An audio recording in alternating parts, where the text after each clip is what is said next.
Absinthium Kingdom, or The Memoirs of Fubsí Potvaliant, Mediocre Surrealist, Volume 1, Episode 1, A Monster's Passage to India.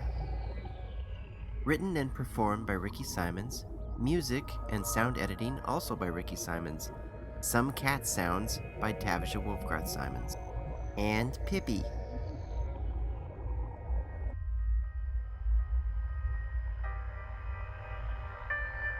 Absinthium Kingdom.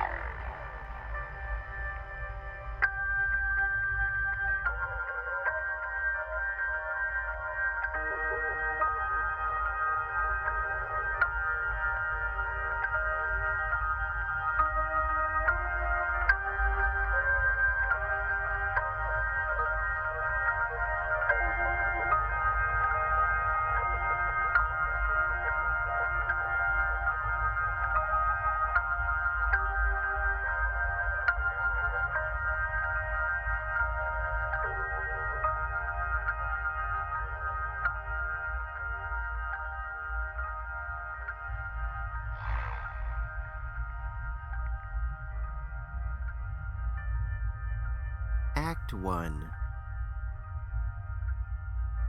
I was attacked by a monster last night.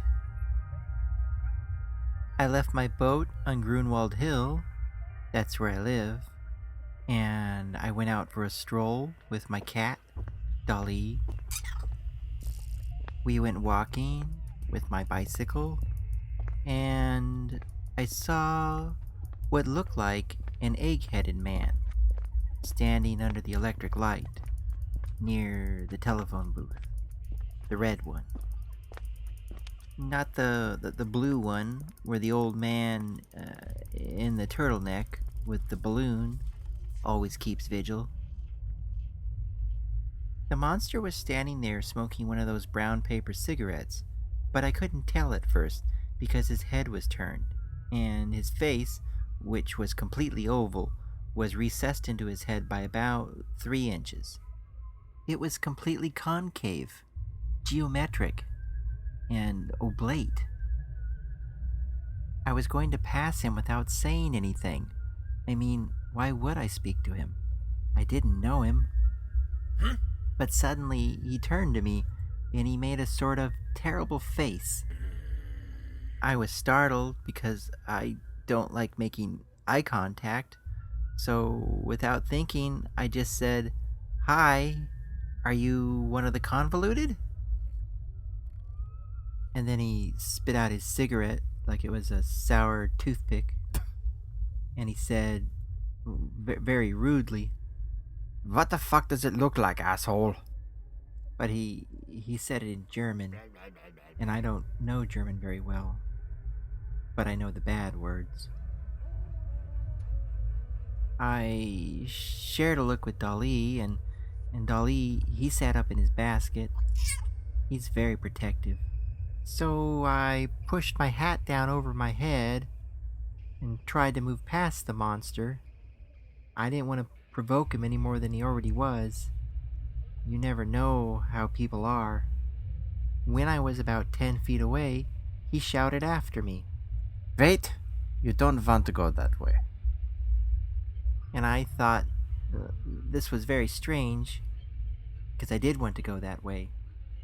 I mentioned this to him. He then put in another cigarette and took a puff, and he asked, "Are you Fubsí Potvaliant of Grunwald Hill?" And I said, "Yes. How did you know?" He said, "You dress like him, and you're on Grunwald Hill." I thought that was pretty bright. It's not often you find someone who knows what they're talking about. I then asked him if we knew each other, and he said no, and that everyone knew me. I said, "Well, what do you mean?" "That hat and that cat and that bicycle and that coat. Everyone knows you." I didn't know how to feel about that. I really don't like people noticing me. I mean, what if everyone started doing it? He marched up to me then, and he grabbed me and he shook me by my duffel coat, and he demanded, "Why do you go that way? There's no passage to India. Why do you go the way you're going right now? And I said, I'm not trying to go to India. I'm just trying to go to lunch. I know it's the wrong time of night for that. I should have said dinner or supper, but it was the first thing that came to my head. Well, then he spun me around and faced me north, right in the direction of the Orphic astronaut.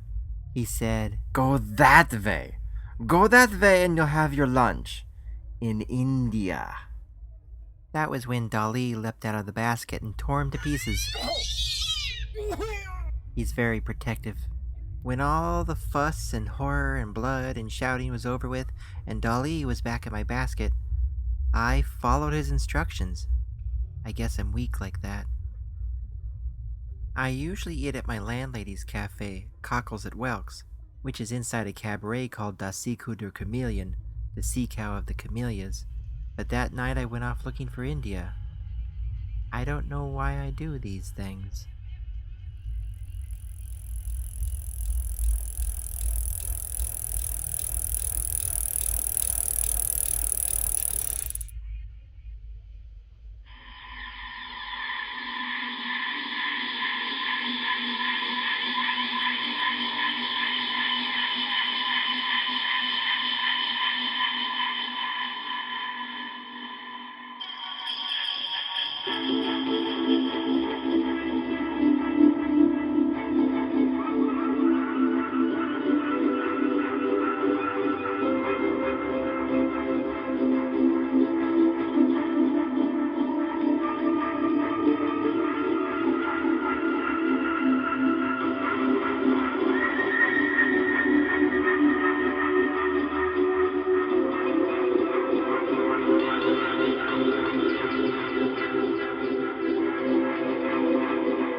I've never been to France or Germany, but I always thought that my city, Absinthium Kingdom, looks something like the photographs I used to see of Berlin and Paris from the 1920s.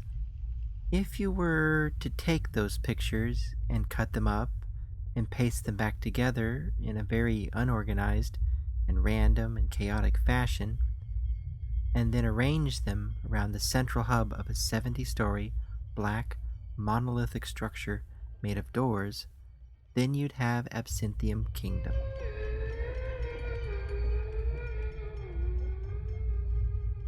My city is a city of surrealists, and it's hidden in the Antarctic. It doesn't get cold here like the rest of the Antarctic because of the barrier. The black tower in the middle of the city is called the Orphic Astronaut, and it's the whole reason why everything is here. It's actually projecting out from another dimension called Orphic Arctica. Anybody who looks at the Orphic Astronaut becomes a surrealist and gets their own manifesto. My manifesto is called The Threadbare Heart, and I suppose it's not a very good one because I'm not a very good surrealist. I'm only an animator after all. Sometimes people don't trust animators. People think we're too sensitive, and because of that we often live alone. But at least I have Dalí. As long as I have Dalí, I have a friend. There's no other cat like him here. All the others usually have one eye too many, or wings, or something else strange about them because that's the way their animators make them.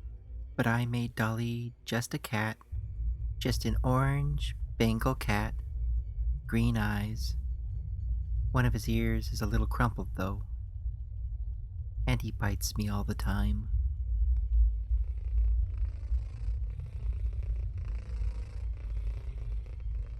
I have one other friend, but I've never met her. Her name is Ollie, and she's my pen friend. And we write letters back and forth to each other all the time. We've been writing to each other for about 15 years. I usually send her a letter, ask her what the weather's like in California, and she writes back and says it's blue or it's hot. And I write back and say that sounds nice. It's cold and gray here. And then she writes back and says that's nice. We have a very good friendship. Maybe Dalí and I will meet her someday, but I don't know how. I'm not very good at teleportation.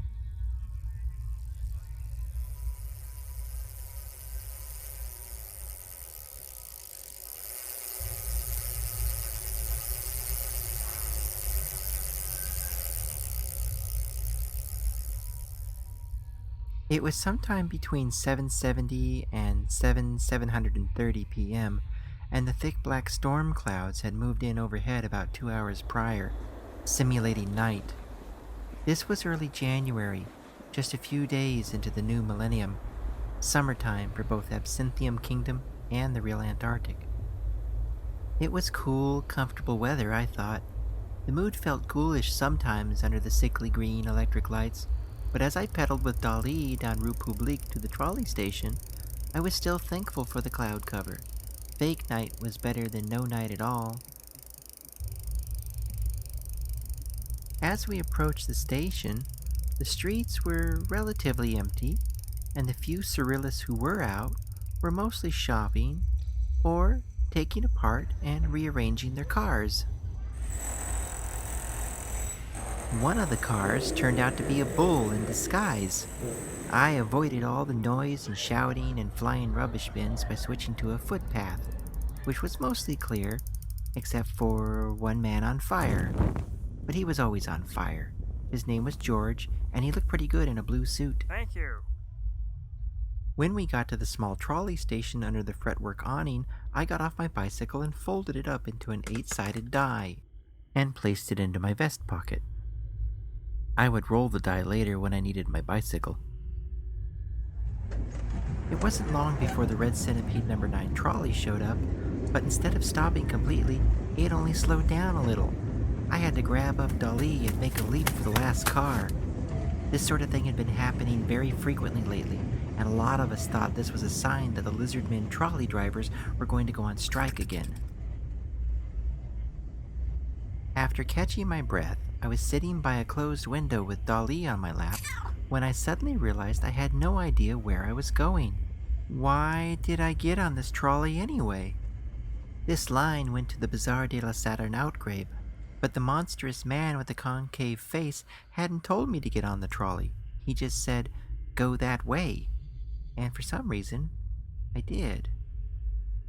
I explained this to Dalí, and he responded by biting my hand. But then he pulled an envelope on pink cardstock from my coat pocket. Dalí doesn't mean to hurt me when he bites me. He only means to make a couple of holes. I took the monstrous concave man's envelope out of Dalí's mouth and examined it. It read, "Invitation to our random prize winner of the month, Fubsí Potvaliant," which was me.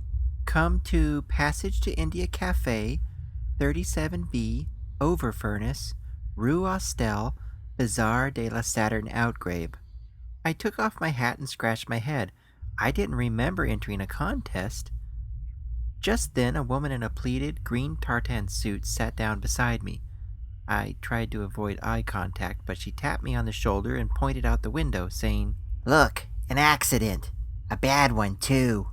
It was true. We were still on Grunwald Hill, just leaving Upper Doggerel District and approaching the Pont de Suicides, the Suicides Bridge, to Mount Modificant, but I could see that there was a terrible accident just outside the entrance to the elevated train depot. A man in a burlap suit riding an improvised pony in the center of the cobblestone street was flung through the window of a falafel house when his pony, which was mostly made of socks and bees, became startled by a woman carrying a gilded painting of an angry polar bear. I heard all this from the witnesses who came on board when the trolley was forced to slow down to accommodate a gathering crowd of morbid onlookers. One of the witnesses said the man was killed, but the bees were collected by the owner of the falafel house, who was a beekeeper on the side. "Do his bees produce a good deal of honey?"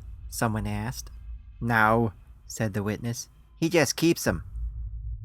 When our trolley got up to speed again, the woman in the tartan suit, which had now changed from green to yellow, said to me, "What do you do?"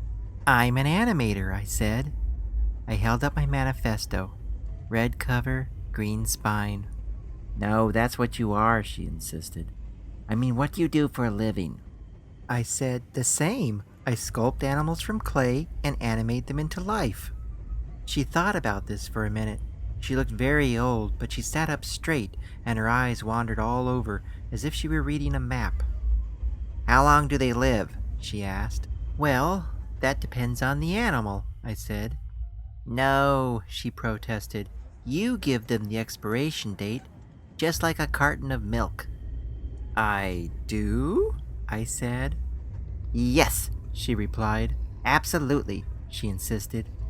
She then went on to explain to me that she used to have a zoologist friend, and this friend told her that every animal has an expiration date, but you can only find the expiration date if you look for it, which every zoologist is trained to do. For example, she explained, elephants have a trapdoor located under their abdomen. All you have to do is find the trapdoor, crawl inside, and talk to the man who lives there. But he'll only speak to you if you're a zoologist. If you are a zoologist, he'll tell you how long the elephant has to live. Remembering the bees from the accident, she explained that even bees have expiration dates. These are tied to their little feet. But you have to wear one of those little bee hoods, I don't know what they're called, otherwise the bees will get very irritated if you're not a zoologist, and they'll sting up your eyes, making it impossible to locate the tags. Lots of animals have expiration dates, she continued. She said that even common field mice have them.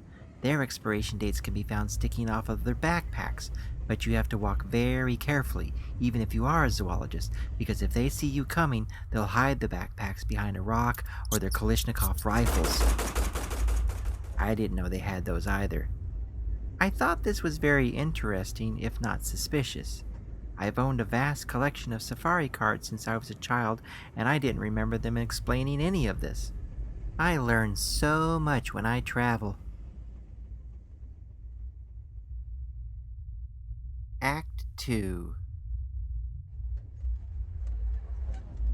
A half hour later, to the sound of fireworks, we passed through the 30-foot pink and white damask wall that encircled the entirety of the Bazaar de la Saturn outgrabe. There were always fireworks going off here. They were pretty loud, and it was like trying to browse a pastry shop in a war zone. Ducking under the fiery tail of a red rocket, I disembarked at the music shop-shaped trolley station on Rue Mome Raths. I then found a fretwork bench near a post office box, one of the yellow and checker ones, where I composed a letter to Ollie. Dear Ollie, I wrote on a sheet of yellow correspondence stock, did you know that animals have expiration dates? Sincerely, Fubsí. I sealed my letter in an envelope and attempted to place it in the post office box, but Dalí, who was walking beside me now, began making a great fuss, hissing at my foot and swiping at my duck boots whenever I tried to deposit my letter. He had some kind of dislike of post office boxes and seemed to only trust the one in our neighborhood. I put the letter back in my coat and I promised I'd wait to send it when we got back home. He calmed down and we walked on into the pastel, candy-colored daydream that was the Bazaar de la Saturn outgrabe. Rue Mome Raths is the most expensive street in all of Absinthium Kingdom.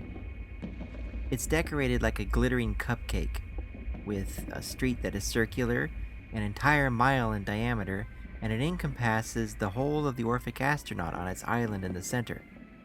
The street is a pop surrealist opus of buildings with cream and cake-shaped facades, radiant lights, and cobblestones colored like macaroons.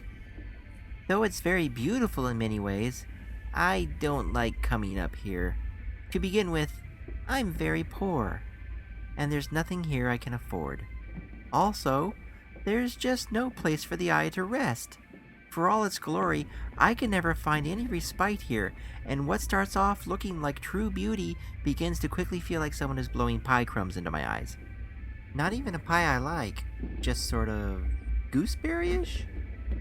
Brightly painted shops line both sides of Rue Mome Raths, forming a retaining wall around what is essentially a high-class flea market for wealthy performance artists and runway models. Most of the surrealists here are very successful dreamers of objects, people who not only wake up in the morning and find the machines and objects they dreamt about waiting by their bedsides, but they've also figured out how to duplicate these devices and become rich off the royalties. Everyone dreams on the outside here. Nothing stays inside. And from what I understand, Some dreams are just worth more than others.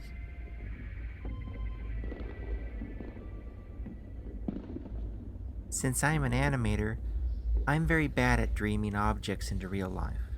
My foldable bicycle is my greatest dream, and even then, when I first dreamt it into existence, I woke up with it in its 8-sided die form lodged in my throat, and I nearly choked to death. No one has ever been able to figure out how to duplicate my bicycle. I know because otherwise I would have heard about the choking deaths in the newspapers. The street was packed that night, which was surprising for the second Wednesday of the month. I weaved my way between the groups of people exploring the expensive cafes and outdoor stalls strung with fairy lights, and the endless shops with their doors open, sending clashing music and fragrances and hallucinations out into the street. Among the more interesting surrealists, I saw 2 toreadors in costumes made of golden shopping bags. They strolled arm in arm over a yellow decollage-covered footbridge over my head that connected 2 buildings in a revivalist style made of seashells. The couple, a man and a woman, argued loudly in French about where they parked their snowmobiles. I saw an elderly Indian man in brilliant Prussian blue equestrian attire sitting on a green deco bench. He looked completely normal in his long gray beard, except that the bench he sat upon was planted atop a hovering public park. The park waited patiently by the traffic light before crossing, and the man looked serene as he fed a bag of sweets to a large white raccoon the size of a Great Dane. He had 2 more giant raccoon servants, pink this time, that stood silently by his side. They had to be golems of the id, probably dreamt them into existence to act as his personal valets. The strangest thing about this scene was the patience of the hovering park they all stood upon, because no one ever followed the traffic lights. When the park crossed the intersection at Rue Mome Raths and Boulevard Saint-Sapé, the French toreadors noticed they had left their snowmobile on the hovering park, having mistaken it for the stationary kind.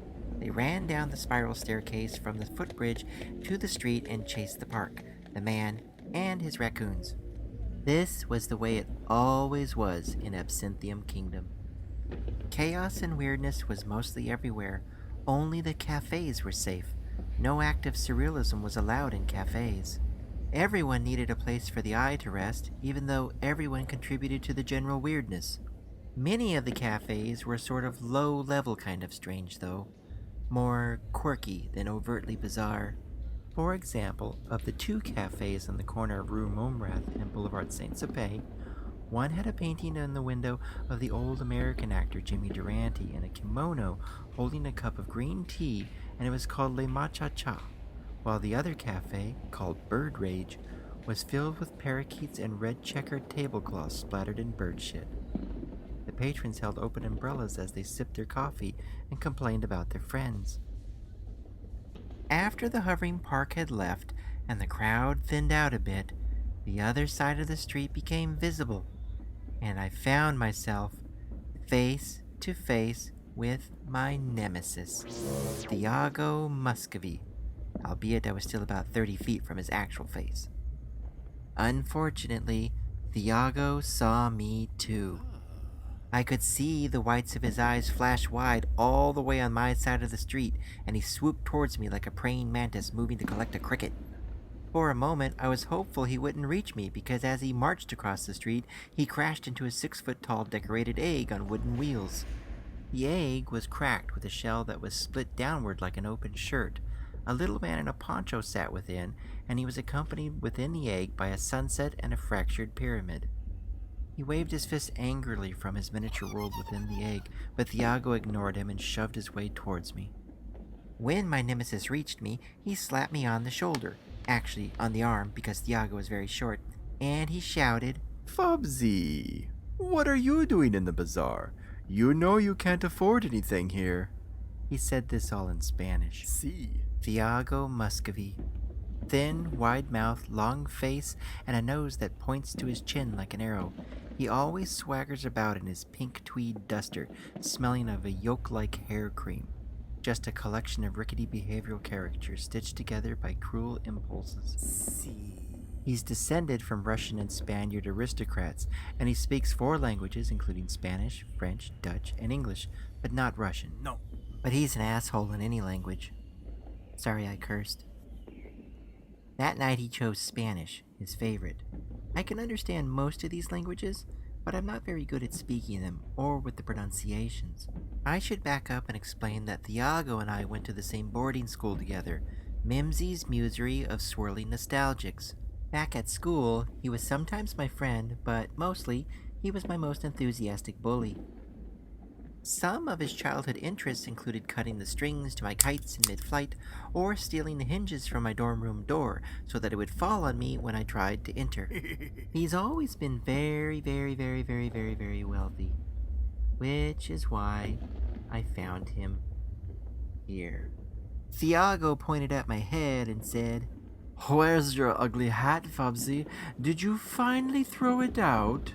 I looked down at Dalí and said to him, Oh no, I must have left my hat on the trolley. I am talking to you, said Tiago, not the cat. Dalí bristled and growled at my feet, and then Tiago took a step back, saying, You still have that Pendejo cat though, eh? How old is it now? 20 years? Let me buy it off you. I'll drop it off at the Institute, and they can take it apart, find out why it's lived this long. Dalí took a step forward, and then Tiago bounced back a couple of feet, holding up his hands. It's a joke, just a joke. But really, Fubsy, what are you doing here? Buenas noches, Senor Muscovy, I answered. I got an invitation to a cafe, and I thought I'd see if it was real. I usually called Tiago by his surname, so that way he didn't think we were friends. But he seemed to accept it as more of a statement of class structure. You got a coupon? He asked, smiling. I won a contest, I said. He leaned in to me and demanded, What's this cafe called? And when I told him it was called Passage to India, his eyes bulged in that way that was never good. He smiled wide and said, That is my friend Blotto Thingmeyer's cafe. You will love it, I suppose. I don't know. I have never been there. It's behind the gates of Ingris Proudhon's Calliope Carnival. Isn't that interesting? You know how you feel about roller coasters. They have a very big one there, called El Cojete Asesino Super Horrible. I translated this in my head and said with visible worry, The super horrible murder rocket? Why would they name it that? He didn't answer, but grabbed me by the shoulders, well, actually, my arms, he's very short, spun me around and pointed at the bronze gate far away, which I could barely make out down the street. Just go there and find out, he laughed. That was when Dalí chased him away, swiping at his feet as the man screamed for rescue.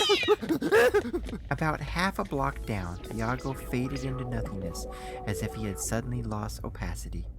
He was a type of surrealist called a random maniac.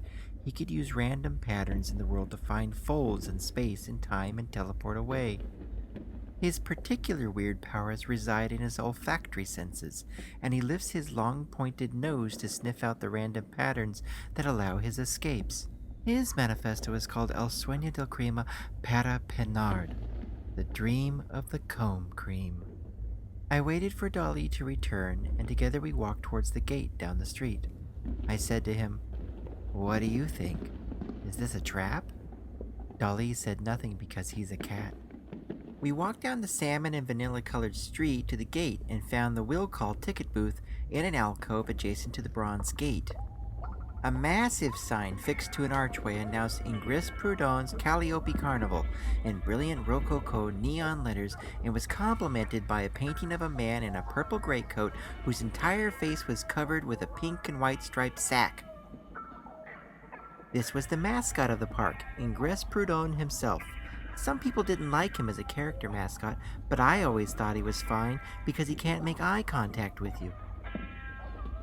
Behind a window with a small speaker hole cut into it stood a young woman, a teenager really, in white cotton voile blouse in the Gibson Girl style.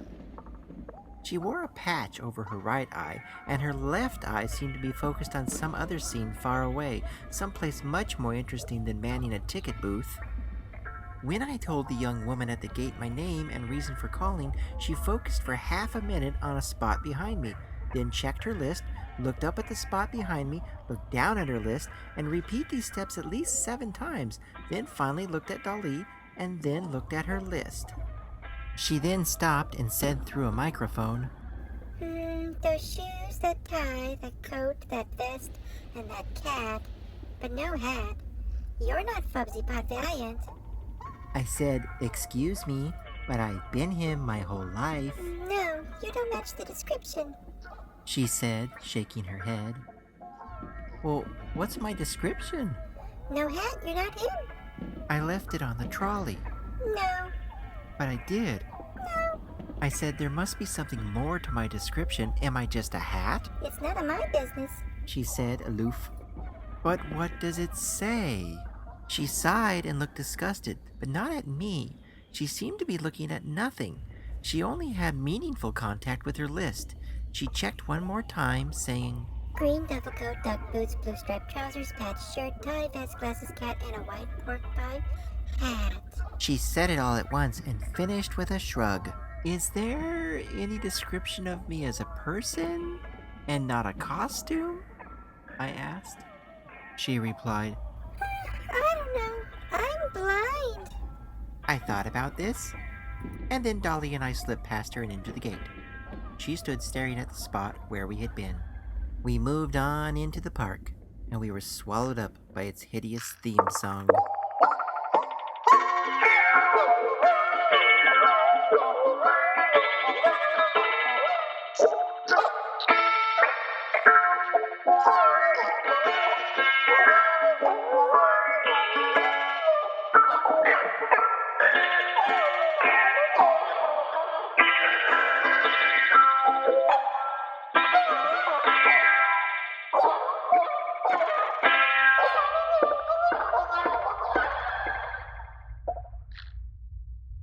Act 3. Once we got inside the amusement park, I immediately regretted it. The noise was awful. The sights and lights, it was like looking into an unappetizing bowl of salad, one that was delivered by mistake. I live alone with my cat on a boat on dry land in a courtyard that's walled in on all 4 sides, so I'm rarely comfortable with crowds. Also, nothing in my boat moves around except Dalí and I, but here in this amusement park, everything moved, even some of the attractions. I hadn't been to Ingris Prudhon's Calliope Carnival in a long time, not since I was 15. Making my way through the park, I realized things had changed. Everybody was walking around with giant legs of turkey. They were holding them with their bare hands, so it was the flesh of one animal, dead, pressed into the flesh of a living animal, walking around sort of like cartoon cavemen chewing on roasted pieces of meat. These pieces of meat were larger than their heads in most cases, and I thought it was strange because what happened if they bumped into someone holding another leg of turkey? Would they fight? Even worse, this sort of escalated over time. It seems that the legs weren't enough. Some people had decided to get the whole turkey. They stuck them on sticks, like small baseball bats, and they were just strolling around promenade style with giant turkeys. One full turkey to each person, each turkey dead, of course, cooked fortunately, or perhaps cooked, of course, and dead fortunately, but they were chewing and chewing and chewing on them just as natural as could be. They seemed happy, the people, not the turkeys, they were dead. I noticed, however, that it was a little difficult for them to get on a few of the rides. This caused some backup, and really it was all too much to look at, like a baby burping up on itself. Barf. I was in a rush to get away from the turkey eaters and find the passage to India. Cafes are safe havens from active surrealism. No one would bring their dead turkeys into a cafe, especially since the owner would probably charge them extra for bringing in outside food. The crowds and multiple cacophonies were making me irritable too. Even nimble Dalí was having difficulty keeping pace with me as I fast walked my way deeper into the park. I zipped through the clearest paths. I was attempting to find a quiet spot away from carnival barkers, children tossing fish bowls at globs of hovering water, people throwing sandwiches at plush bears to win them, and shooting galleries where every cardboard cowboy shot turned into a toilet and exploded. Finding a respite in a cool, unlit alley that connected two sections of the park, I caught my breath with my hands on my knees, and slowly, a strange feeling came over me, as if I were being watched. And there it was, the roller coaster, El Cohete Asesino Super Horrible, the super horrible murder rocket. It was monstrous. A bright red metal and wood superstructure in the shape of an octopus raising its tentacles above its head. It was 100 feet high with interconnecting tentacles as tracks and had so many loops and drops and points of terrifying acceleration I couldn't focus on which point to be most horrified by. I would never survive it. I'm just too tall for roller coasters. If I don't get sick from the G-forces, there's always the fear of the low passing beam chopping off my head. I stared at it then, with its great queue of excited passengers to be in a line that stretched twice around its base. I felt a fear like I had never known before. Usually, I felt somewhat unflappable when I encountered some new strangeness in my city, no matter how dangerous. But this was different. This roller coaster was a predator, and it could feel my fear. I ran the other way. I first noticed I was being stalked by the roller coaster when Dalí and I passed the 33rd gaming stall deep in the American frontier district of the park. Stopping to watch a small group of Avantgardes in red and apricot scout uniforms as they took turns at the skunk gun game, I suddenly felt a chill run down my spine. Slowly, I turned around and I realized it was still behind me. There it was again, the super horrible murder rocket roller coaster, less than half 100 yards away, just as it was 200 yards ago. It was the entire roller coaster, the queue of park goers under the base, the launching station, the zooming cars, everything. I ran blindly into the night, but no matter where I went, there it was behind me. When I hid behind the largest oven at the haunted fish tank, the roller coaster was on the other side of the hydro pool full of human foot bones, where it leered at me with its thrilling elevated tracks, exhilarating inverted corkscrew loops, and excitement-inducing whiplash-tight turns. It was so awful. I felt a compulsion pulling me forward and out of hiding. I should get in the queue and into a car, it told me. Zoom away and be sick, it beckoned. Maybe get killed, it shrugged. Dalí snapped me out of it by stabbing me in the ankle, and I ran again. I careened through the crowds until I arrived at a lawn maze with walls cut into the shapes of topiary lobsters. There were other surrealists in the maze enjoying themselves, but they weren't being stalked by a roller coaster and could stop to admire the details. One man in particular wasn't enjoying himself like the rest, however. I thought perhaps that he too was being pursued by the super horrible murder rocket, but when he bumped into me, he wasn't looking over his shoulder. He was looking far ahead, as if searching for someone. He was one of those older men with a round, sagging face and a chin that vanished into his lower lip long ago. I know that I'll get very old someday, but I hope I never discover how a man's chin ends up this way. The chinless man grabbed me by the shoulders and looked me up and down, taking keen interest in my forehead. But then he tossed me aside and said, "Out of the way! I'm looking for someone standing in the middle of the maze. Who does that?" And he stormed off, leaving me bewildered at how his cheeks wobble like that when he speaks. Then the chilly sensation returned, and I saw the roller coaster at the far end of one of the windy sections of the maze. I reversed my steps and got out of there. It wasn't until I tried to conceal myself in a public lavatory and found the roller coaster waiting for me inside one of the toilet stalls when I finally lost all sanity and openly wept. I burst out of the lavatory and ran a short ways and collapsed in tears by a dumpster full of discarded goldfish bowls. Heaving and sobbing, I took a deep breath before I could get the hiccups and listened. I noticed things had gone relatively quiet. There were still the sounds of the amusement park, certainly, but the rumbles and swishes and screams of the roller coaster were gone. Darn it if Dalí wasn't just so calm about it.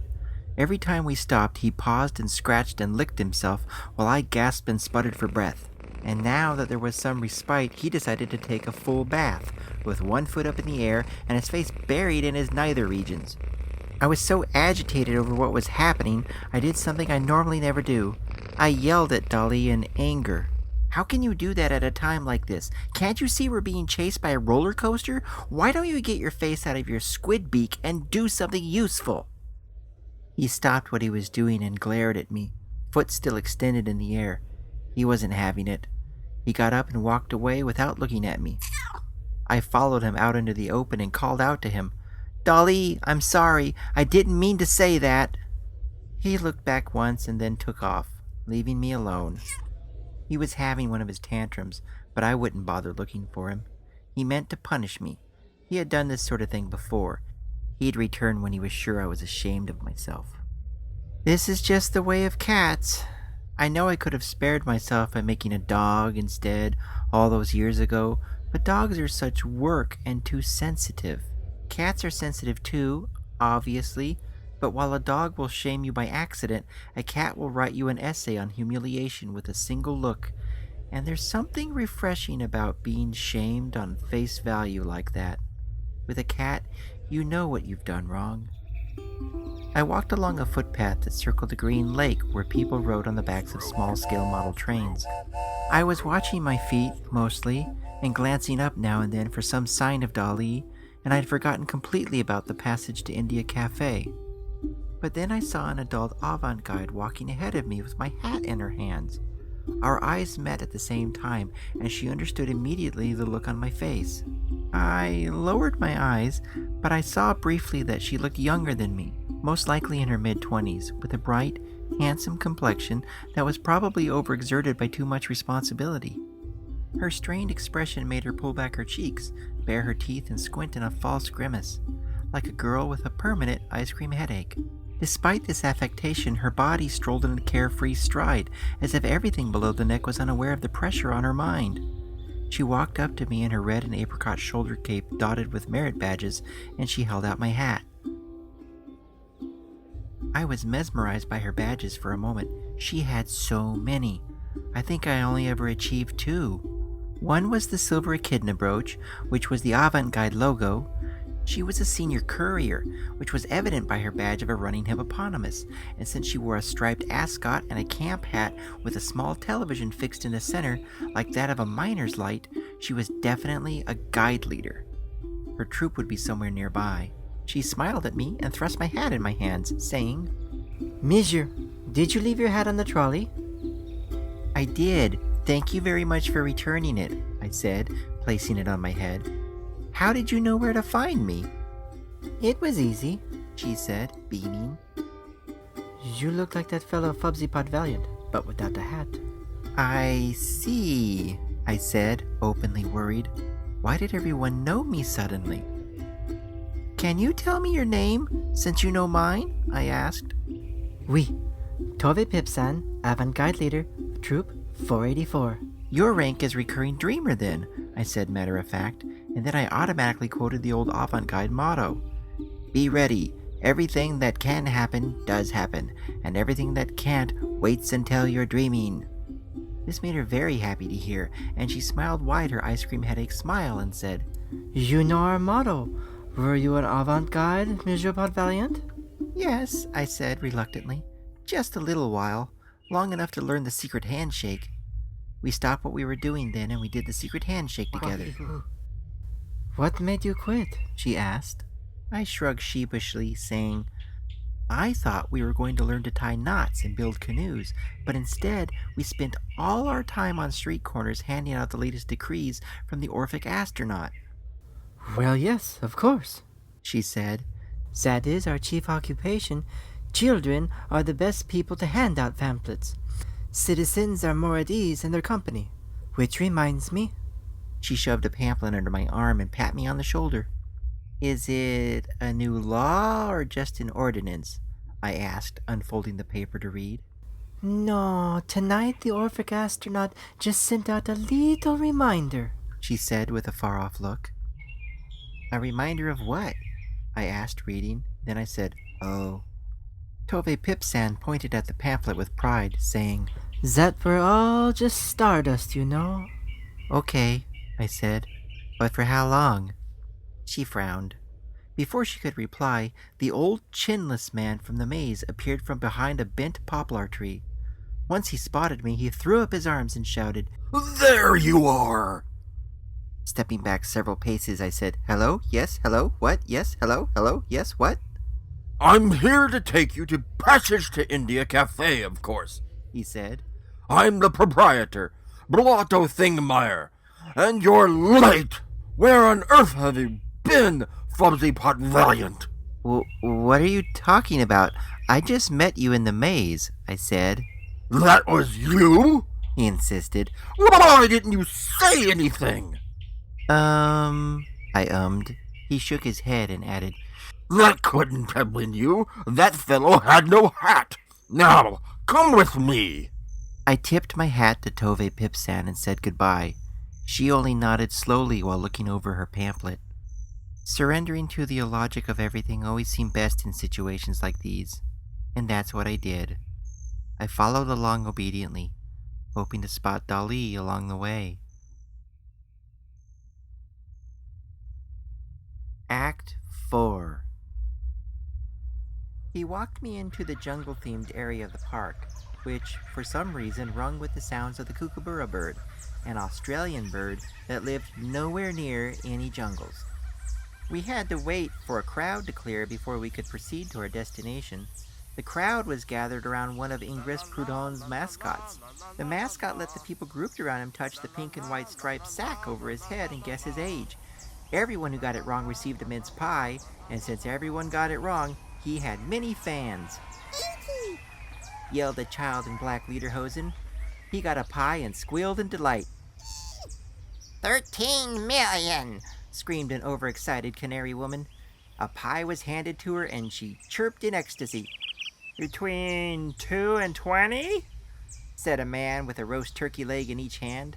A pie was tossed at him, but it hit the ground between his feet with a splat.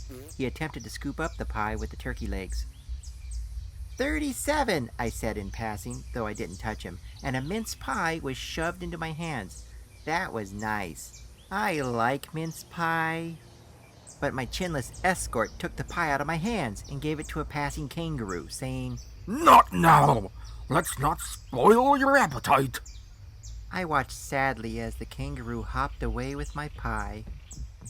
We walked on, and soon we found the Passage to India Café and a quaint and calm courtyard between two horseshoe-shaped ogee arches. I was relieved.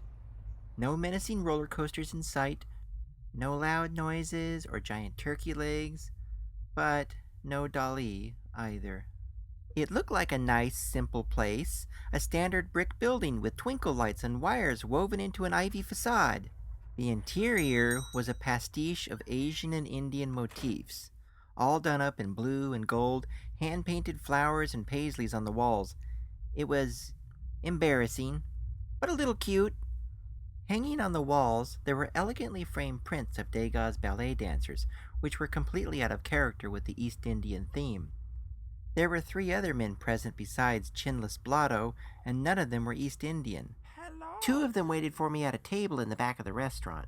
The table held a placard with my full name on it, and it was beneath a copy of Degas' painting called Waiting. This painting featured a slumped-over ballerina and her black-clad, umbrella-wielding chaperone seated on a bench. They both looked so tired. I nodded at the ladies in the painting and sat down. The men introduced themselves, and I was handed a menu by a moose-headed waiter, the cafe's sole golem of the id servant. The first man among them to make himself known was the restaurant's architect, and his name was Francis Droot. Fucking hello. Any surrealist with an abnormal physical mutation is called one of the convoluted, and that's what this man was, because his neck was a geyser that emitted jets of steam. His head was detached and would rise up whenever the geyser vented, sometimes making his head roll around at the top of the plume of hot water. I imagine it made mealtimes irritating, if not impossible sometimes. The next man was the chef, and he was dressed to the part. He watched me with dark, eager eyes behind a thin, waxed mustache. He said nothing. Chinless Blotto introduced him as Erebus Appenche. The fourth man hung back in the kitchen, and I could only see his elbow as he fiddled with something behind a door. Chinless Blotto held out his arms in a welcoming gesture and said, Welcome and congratulations, Monsieur Potvaliant, on winning our contest. Tonight, you shall dine on the house, and we hope that you will tell many of your friends about your experience here tonight. I smiled and nodded as they gathered around me, and I held the menu up to my face, forgetting immediately what I was supposed to do in these kinds of situations. It was that word he used, friends. The thing was, I didn't really have any. There was only Dalí and Ollie, and Dalí didn't really care what he ate as long as it was recently killed. I think Ollie said she likes ice cream. I didn't see any ice cream on the menu at all. Blotto continued. There is a tiny, tiny catch, but I'm sure you'll think it reasonable of us to ask.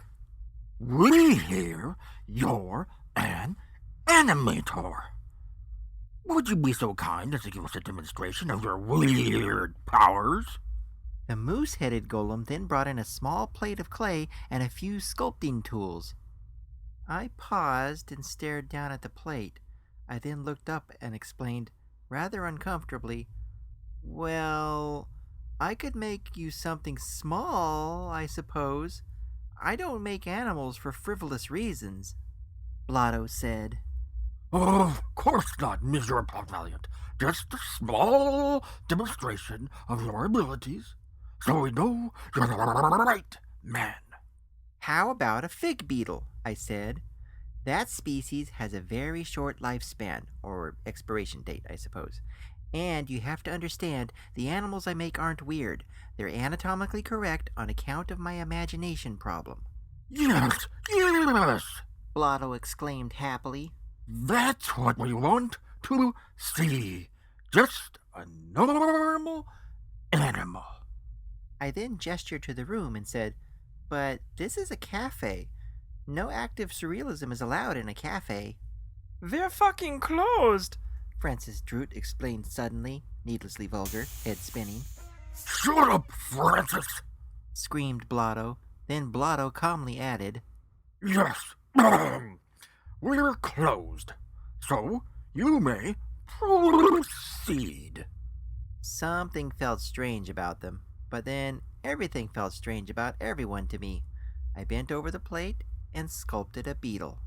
While I worked, Blotto mostly talked about the restaurant business in a boring and ostentatious fashion, while the other men were silent, watching with interest. 10 minutes went by. As I finished up my quick work, Blotto suddenly stopped in mid-speech, drew back his head, and let out a great sneeze. He took out a handkerchief and dabbed at his nose and apologized. Forgive me. There must be a cat or a hamster or a pig nearby.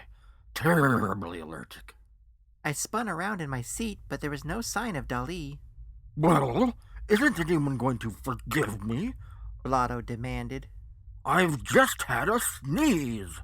Erebus the chef finally spoke up, answering Blotto but still looking at me in that uncomfortable manner. For the past few days, social etiquette has demanded we reply to the sneeze by saying bless you to the sneezer. I think it's been longer than that, I said, smoothing out the sides of the beetle. I say fucking Gesundheit because of my fucking German ancestry. Francis the architect weirdly swore, his head spinning in place. Shut up, Francis! Blotto snapped. Francis looked unfazed.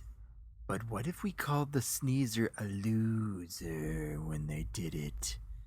Asked Erebus to no one in particular, still looking at me. He continued, saying, I bet we would finally discourage anyone from ever sneezing again. I don't think that's how it works, I said. But here, look. I ran my finger down the back of the fig beetle, and it instantly changed color from the dull red of the clay to the natural bright metallic green of a living beetle. The men gathered around and oohed and awed. Oh! As the men watched, the beetle crawled around in a circle, then spread its wings and flew over their heads. Francis Drutt got very excited about it and chased the beetle around the room, his head bouncing off his shoulders as he laughed like a lunatic. This scene was becoming a bit too hectic for me, so, trying to extricate myself from the excitement, I reached for the menu and withdrew mentally. Then I saw it. The elephant in the room, or rather, the horse. I pointed at the menu and said, "This says the special for today is horse steak. Where did you get a horse? Is it doppelganger meat?"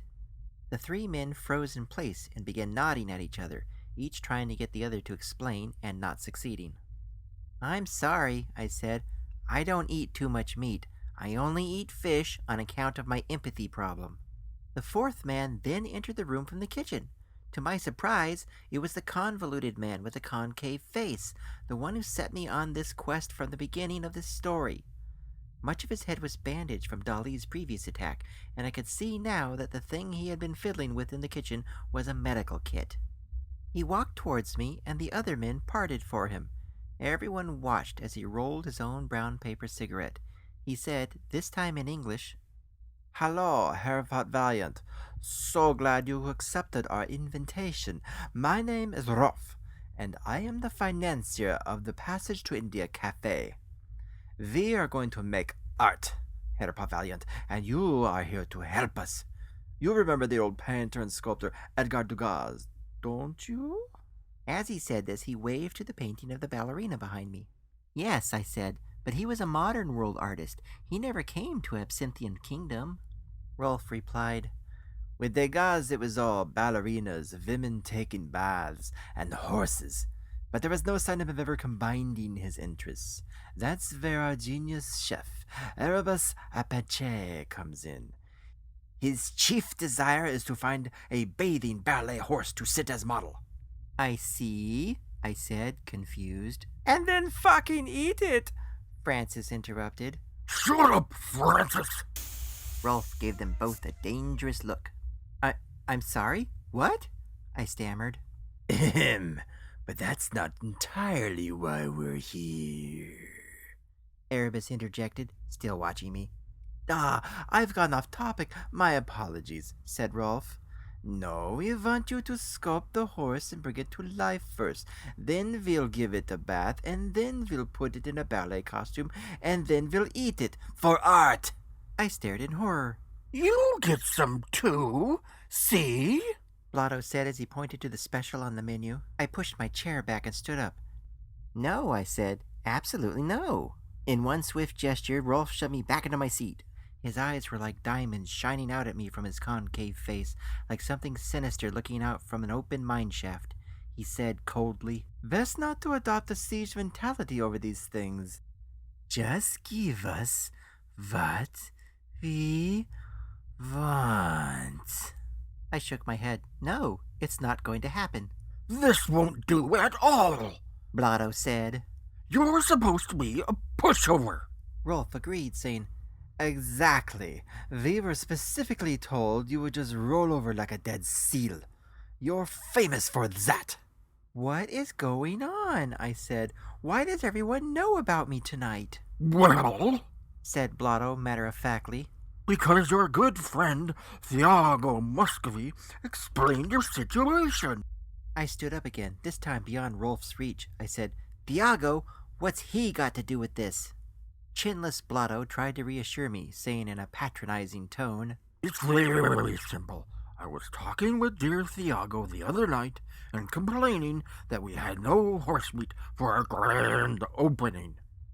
I told him that it was a shame that we couldn't find an animator with low ethics who could sculpt us a horse for slaughter."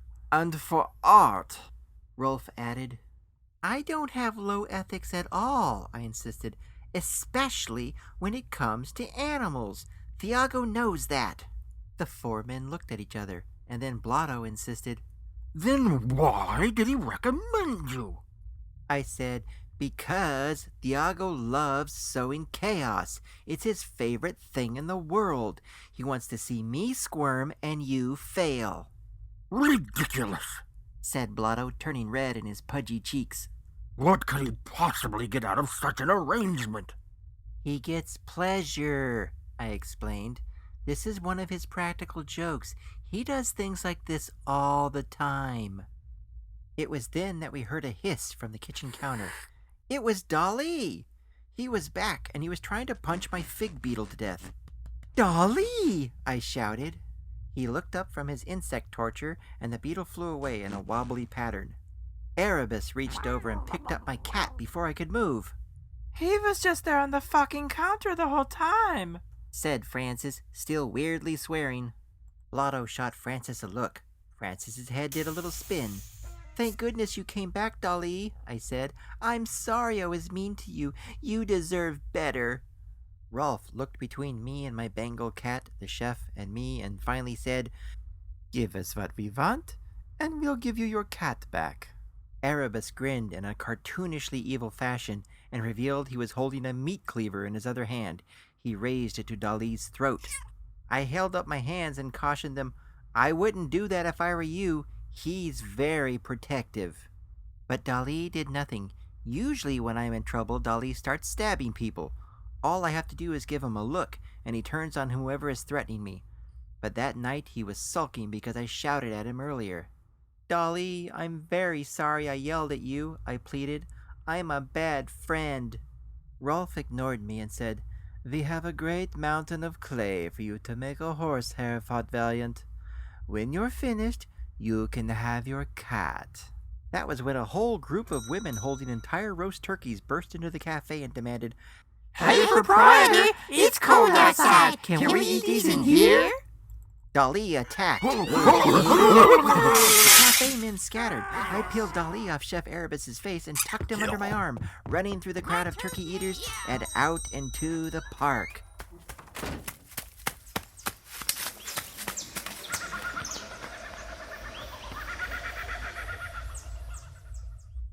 Act 5. The courtyard outside the cafe was full of turkey leg revelers and paper party crowns, so it was easy to lose the owners of the passage to India in the noise and confusion. I moved so rapidly I could hardly focus on the terrain I was passing through.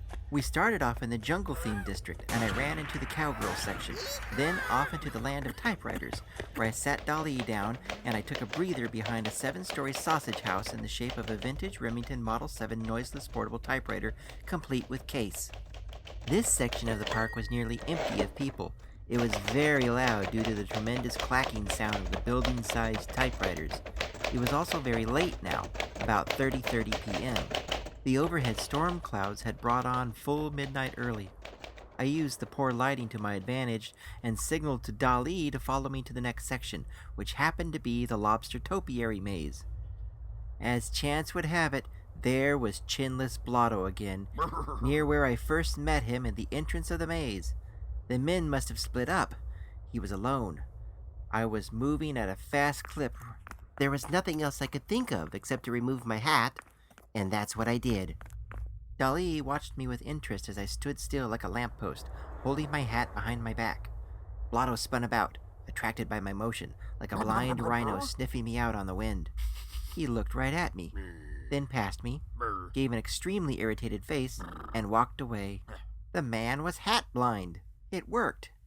I gave Dalí a hopeful thumbs up and pointed towards the entrance to the park, now visible for the first time since we got here, though still at least 200 yards off.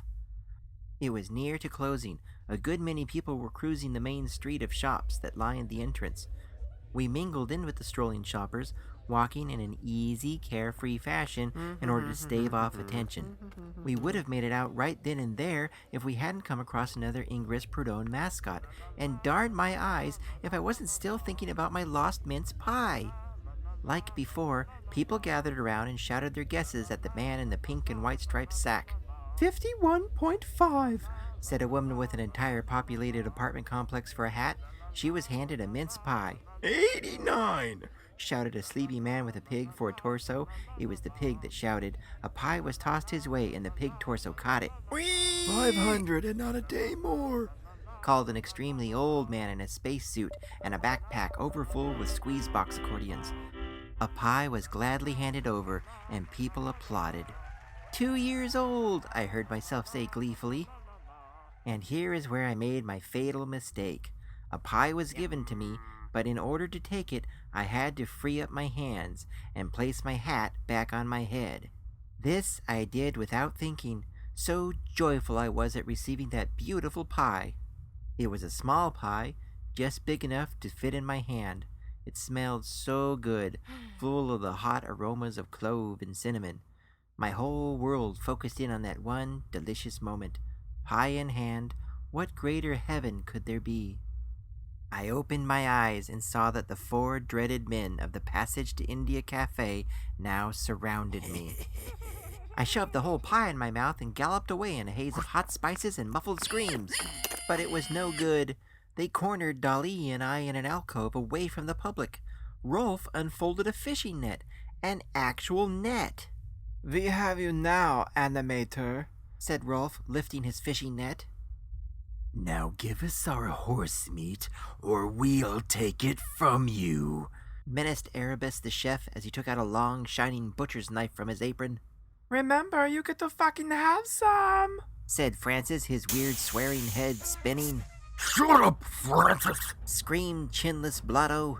And that was when tracks appeared beneath their feet and a roller coaster car zipped in and killed all 4 of them. They had found me again. El cohete asesino super horrible. The super horrible murder rocket had squeezed all of itself into that tiny alcove.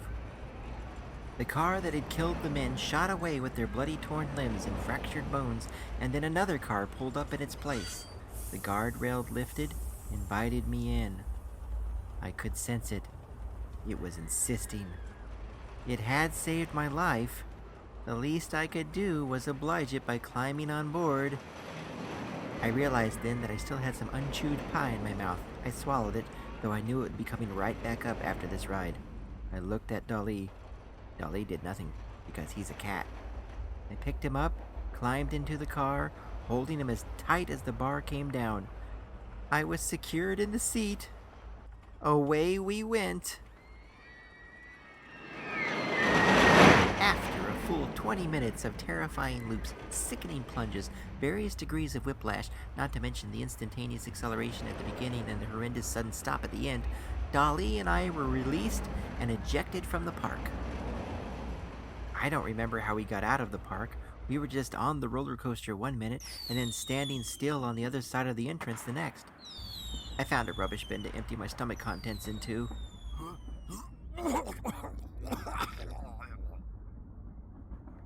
I heaved and heaved into the bin. Dalí began making small mewling sounds to get my attention. I wasn't sure what he was after. Our pursuers had been gruesomely killed. I vomited up my nice pie, and we had been released by the stalking roller coaster. We were out of danger. It was time to head home. Maybe we could get a midnight snack at my regular cafe, Cockles at Welk's. But Dalí wasn't trying to warn me of anything. He was just fascinated by the light show.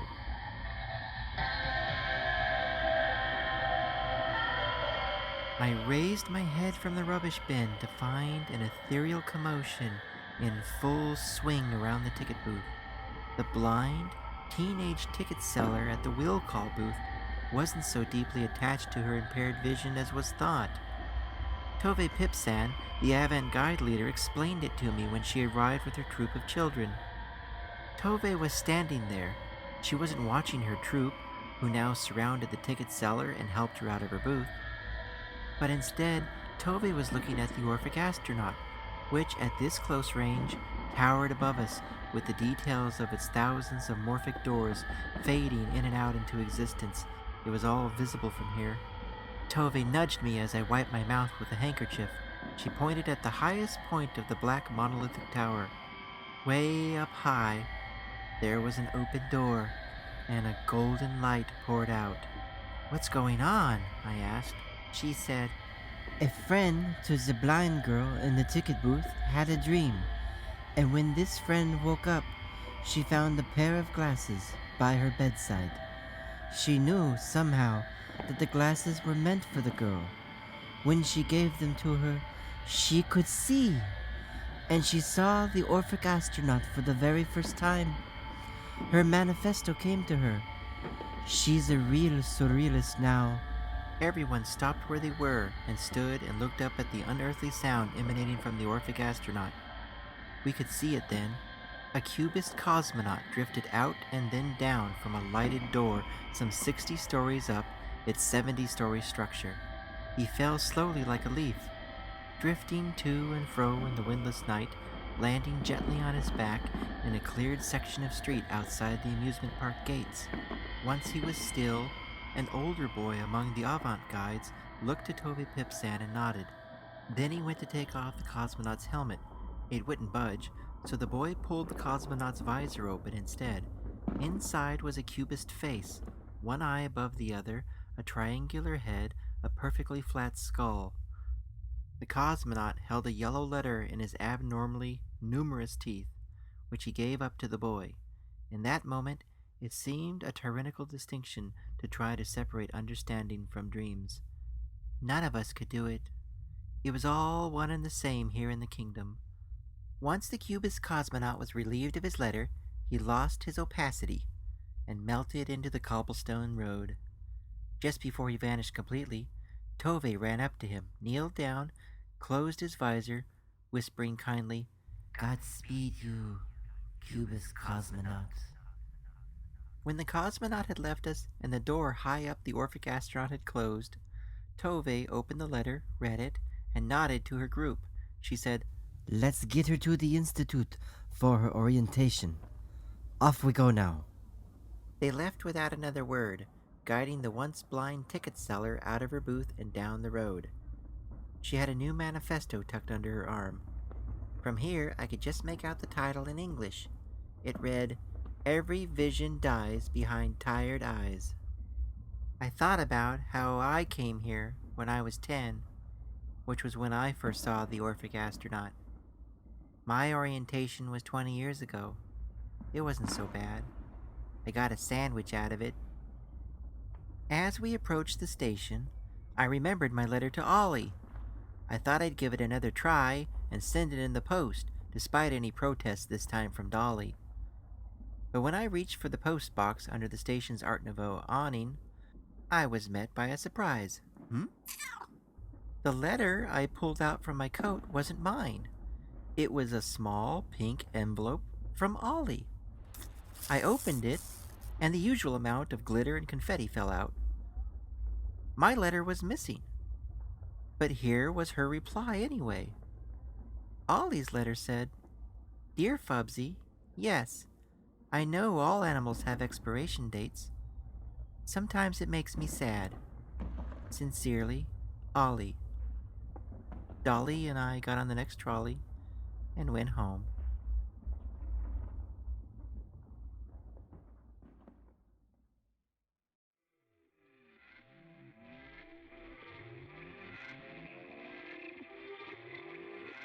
Hi, this is Rikki Simons, and thank you for listening to my story.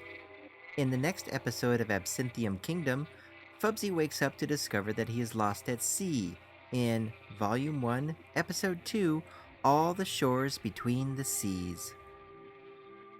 If you like this story and would like to see it continue, please subscribe and tell your friends, or even consider donating to help make more. You can find more information about Fubsí Potvaliant and his world and donate directly or join Patreon at tavicat.com/absinthium.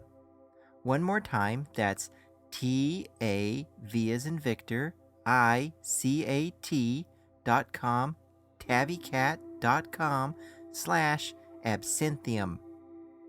You can also read transcripts of Absinthium Kingdom at tavicat.com or use the contact form to send an email. Feel free to check out the comics I make with Tavisha there too. And finally, you can follow me at Twitter by looking up my name there. But remember, Simons only has one M. This mistake is made by many. Yay! Nothing means anything to anyone unless you want it to.